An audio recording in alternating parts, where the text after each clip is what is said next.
আচ্ছা দেখুন, এইখানে কিন্তু স্কুলিং বা কলেজিয়েট আমি মনে করি এইটা তো রূপরেখার একটা ধারা বদলাই দিলেই আপনি স্কুলিং বানিয়ে দিতে পারেন, কলেজিয়েট বানিয়ে দিতে পারেন। এটা কোনো আলোচনার বিষয়বস্তুই না।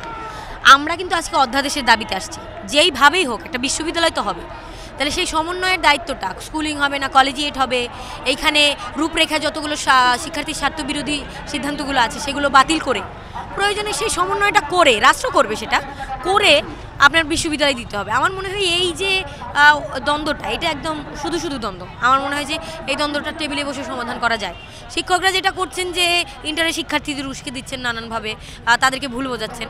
রূপরেখাটা পড়লে যে কেউ বুঝতে পারবে যে ইন্টারের শিক্ষার্থীদের শিক্ষা অনক্ষুণ্ণ রেখেই কিন্তু আগামী বিশ্ববিদ্যালয় হতে যাচ্ছে।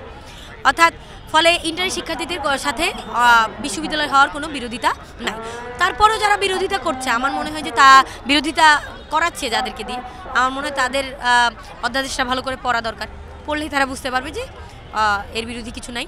আর আরেকটা পয়েন্ট আমার কাছে খুব গুরুত্বপূর্ণ বলে মনে হয়, সেটা হচ্ছে যে অধ্যাদেশ আমরা যেমন বিশ্ববিদ্যালয় চাই, আবার বিশ্ববিদ্যালয়টা যেন একটা সত্যিকার অর্থে একটা পাবলিক বিশ্ববিদ্যালয় হয়।